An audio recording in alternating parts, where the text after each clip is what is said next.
ମୁଁ ଆଜି ଆପଣମାନଙ୍କୁ ଛତୁ କଷା ବନେଇକି ଦେଖେଇବି। ଆପଣ ତ ବହୁତ ଥର ଛତୁ କଷା ବନେଇକି ଖାଇଥିବେ। ମୁଁ କିନ୍ତୁ ଆକୁ ପୁରା ଡିଫରେଣ୍ଟ ଷ୍ଟାଇଲରେ ବନେଇକି ଦେଖେଇବି। ଏ ଛତୁ କଷା ପାଇଁ ଆପଣଙ୍କୁ ମସଲା କଷିବାକୁ ପଡ଼ିବନି। ଆପଣ ଆକୁ ବହୁତ କମ୍ ତେଲରେ ମାତ୍ର 15 ମିନିଟ୍ ଭିତରେ ପ୍ରସ୍ତୁତ କରି ଭାତ, ରୁଟି, ପରଟା, ପୁରୀ ସହିତ ଖାଇପାରିବେ। ନମସ୍କାର, ଟ୍ୱିଙ୍କଲ୍ କିଚେନ୍କୁ ଆପଣମାନଙ୍କୁ ସ୍ୱାଗତ। ଛତୁ କଷା ପାଇଁ ମୁଁ ଏଠି ଅଧା କେଜି ଛତୁ ନେଇଛି। ଛତୁର କ୍ୱାଣ୍ଟିଟି ଆପଣ ଆପଣଙ୍କ ହିସାବରେ କମ୍ ବେଶୀ କରିପାରିବେ। ମୁଁ ଏଠି ଛତୁକୁ ଭଲସେ ସଫା କରିକି ଧୋଇକି ନେଇଯାଇଛି। ଏବେ ଆମେ এই ଛତୁକୁ କାଟିବା। ଛୋଟ ଛତୁକୁ ଗୋଟା ରଖିଦେବେ। ମିଡ଼ିୟମ୍ ସାଇଜ୍ ଛତୁକୁ ମଝିରୁ ଦ୍ୱିଖଣ୍ଡ କରି କାଟିକି ନେବେ। ବେଶୀ ବଡ଼ ଛତୁ ଥିଲେ ତାକୁ 4 ଖଣ୍ଡ କରି କାଟିକି ନେବେ। ଏବେ ଆମେ ଛତୁକୁ ମ୍ୟାରିନେଟ୍ କରିବା। ସେଥିପାଇଁ ପ୍ରଥମେ ମୁଁ ଏଥିରେ 1/3 ଟେବୁଲ୍ ସ୍ପୁନ୍ ହଳଦୀ ଗୁଣ୍ଡ ଦେଇଛି। ତାପରେ ମୁଁ ଏଥିରେ ଲଙ୍କା ଗୁଣ୍ଡ ପକାଇଛି। ଆପଣଙ୍କୁ ଯେତିକି ରାଗ ଦରକାର ସେ ଅନୁସାରେ ଲଙ୍କା ଗୁଣ୍ଡ ନେବେ। ତାପରେ ମୁଁ ଏଥିରେ 1 ଛୋଟ ଚାମଚ ଜିରା ଧନିଆ ଗୁଣ୍ଡ ଆଉ 2 ଛୋଟ ଚାମଚ ମିଟ୍ ମସଲା ଦେଇଛି। ତାପରେ ମୁଁ ଏଥିରେ ସ୍ୱାଦ ଅନୁସାରେ ଲୁଣ ପକାଇଛି ଆଉ 1 ଛୋଟ ଚାମଚ କସୁରୀ ମେଥି ପକାଇଛି।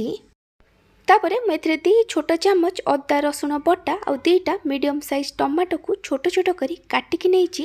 ମିଟ୍ ମସଲା ଜାଗାରେ ଆପଣ ଚିକେନ୍ ମସଲା ନେଇପାରିବେ। ଏବେ ଆମେ ସବୁକୁ ଧୀରେ ଧୀରେ ହାଲକା ହାତରେ ଚକଡ଼ି ଭଲସେ ମିକ୍ସ କରିଦେବା। ମୁଁ ଆପଣଙ୍କୁ ଗୋଟେ ଛୋଟ ରିକ୍ୱେଷ୍ଟ କରୁଛି, ଯଦି ଆପଣଙ୍କୁ ଏହି ରେସିପି ଭଲ ଲାଗିବ ତାହେଲେ ଲାଇକ୍ କରିବେ, ଆପଣଙ୍କ ସାଙ୍ଗମାନଙ୍କ ସହିତ ସେୟାର କରିବେ।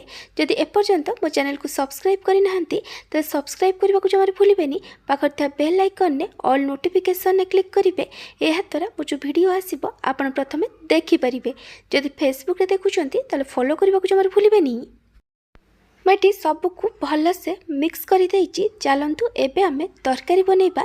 ସେଥିପାଇଁ ମୁଁ ଏଠି କଡ଼େଇରେ କିଛି ସୋରିଷ ତେଲ ଦେଇ ଗରମ ହେବାକୁ ରଖିଥିଲି।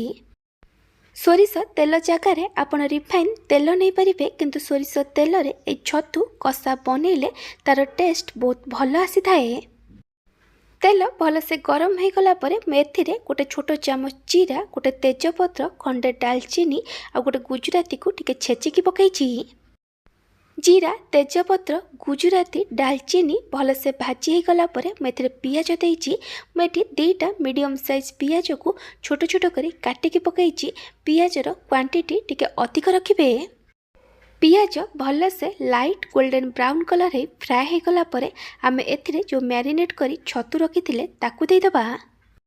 ଏବେ ଆମେ ସବୁକୁ ଭଲସେ ମିକ୍ସ କରି ଆମକୁ ମିଡ଼ିୟମ୍ ଟୁ ହାଇ ଫ୍ଲେମ୍ରେ 4ରୁ 5 ମିନିଟ୍ ପର୍ଯ୍ୟନ୍ତ କଷିବା, ଯେମିତି ଗୁଣ୍ଡ ମସଲାର କଞ୍ଚା ବାସ୍ନା ପଳେଇବ ଆଉ ଅଦା ରସୁଣ ବଟାର ବି କଞ୍ଚା ବାସ୍ନା ପଳେଇବ।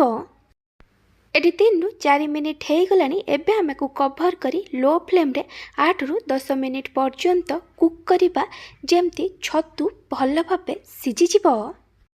ମଝିରେ ମଝିରେ ଘୋଡ଼ଣି କାଢ଼ି ଆକୁ ଗୋଳଉଥିବେ, ନହେଲେ ଆର ତଳପଟ ଲାଗି ପୋଡ଼ି ଯାଇପାରେ। ଆପଣ ଏଥିରେ ବିଲକୁଲ ବି ପାଣି ଦେବେନି, କାରଣ ଛତୁ ସିଝିଲେ ସେଥିରୁ ଧୀରେ ଧୀରେ ପାଣି ବାହାରିବ ଆଉ ସେ ପାଣିରେ ଛତୁ ଭଲସେ ସିଝିଯିବ। 8ରୁ 10 ମିନିଟ୍ ପରେ ମୁଁ ଏଠି ଘୋଡ଼ଣି କାଢ଼ି ଦେଇଛି। ଛତୁ ଏଠି ବଢ଼ିଆ ସେ ସିଝି ଯାଇଛି।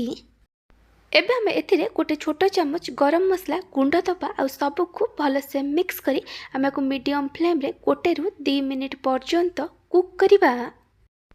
ଆପଣ ଚାହିଁଲେ ଏଠି କିଛି କାଟିକି ଧନିଆ ପତ୍ର ପକାଇ ପାରିବେ।